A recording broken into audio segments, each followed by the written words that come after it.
What's up mga ka-heartbeat? Palit gulong na tayo for today's video. At itong front at back tire ko talaga namang gusto ng mag-resign sa nipis at dami ng tagpi kaya napapadalas ako noon sa mga vulcanizing shop. And thanks God at nakapag-ipan na rin ng budget para mapalitan ko na ng bagong gulong. Puta brad, ganun ka kayaman! Kaya naman nung may nakita ako sa social media na shop na nagtitinda ng murang tire, nag-inquire agad ako at nag-decide na agad ako pumunta. Sabi din sa review sa shop talagang dinadayo sila. Dahil bukod daw sa mura yung mga gulong masinang ginagamit nila pang tanggal at pag-install ng gulong. Plus may free pa na 2 pito at 2 tire sealant. Oh my God! In 3 years at 7 months ba naman nagamit ko tong motor ko, masasabi kong nasulit ko naman din ng gusto yung gulong ko. Mahigit 1 oras na pala ang ibabiyahe ko sabi ni Google Map papunta sa location nila sa Bay Laguna. Pero halos 3 oras bago ako nakarating at inabot kasi ako ng malakas na ulan sa daan at kailangan tumigil para magpatila. Mahalaga safe naman ako nakarating sa shop nila sa JRA Moto Shop. Malakas po yung Guardian Angel ko. At pagdating ko nga dito bumungad na agad sa akin ng napakarami at iba't ibang klase ng gulong. Wow. Kaya marami ka pagpipilian para sa motor mo.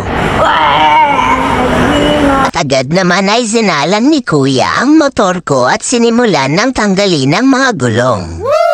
O diba napakadumi na ng loob niya? Anong kailangan kong gawin?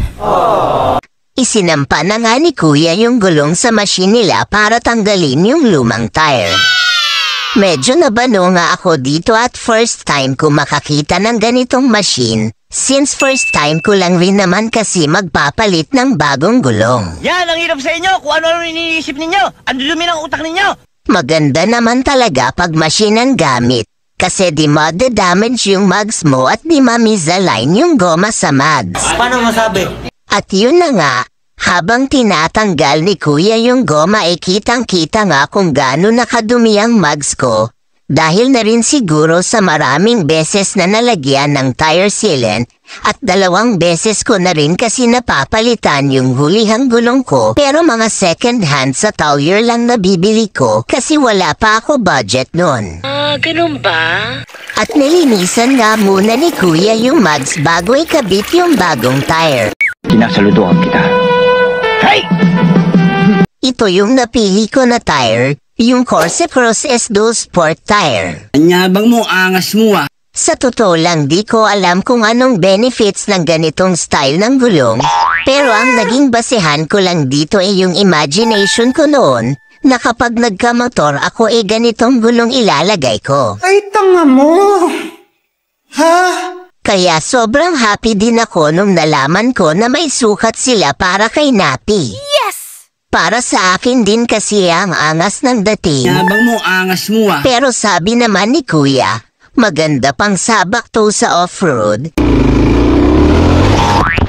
Kaya tama lang pala talaga na ito napili ko kasi madalas feeling ko nabubugbog ang motor ko sa off-road.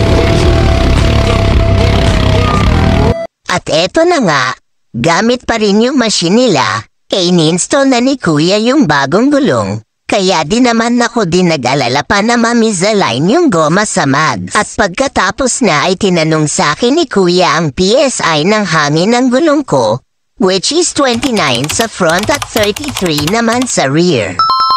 Agad naman kinargahan ito ni Kuya ng hangin. Nakakatuwa pa nito bago ikabit ni Kuya sa motor yung gulong, Inilinis niya muna yung kakabitan at nilagyan niya na rin ta ng grasa. Hey! Kinalikutsinan ang kanyang Same lang din naman ang process yung ginawa ni Kuya sa front tire, and take note wala yun extra charge. Sana Anyway, grabe na pala talaga yung kondisyon ng luma kong gulong at talaga namang di na uubra at di na tatagal pa. 2,000 years later. So ito na pala yung itsura ng gulong ko matapos ikabit ni Kuya yung Corsa Cross S2 Sport Tire. Tagumpay! Ang sukat nga pala nito ay 90 by 80-14. At ang sukat naman nito ay 100 by 80-14. Tama kayo. Ako naman eh. Kaya kung naghahanap kayo ng budget-friendly na gulong at magandang serbisyo, check nyo na ang FB page ng JRA Motor Shop para sa price list at services nila. So paano mga ka-heartbeat? Hanggang dito na lang muna. Paki-support at follow nyo po sana itong account ko para sa pag-share ng journey namin ni Napi. Salamat po. Wala na, finish na.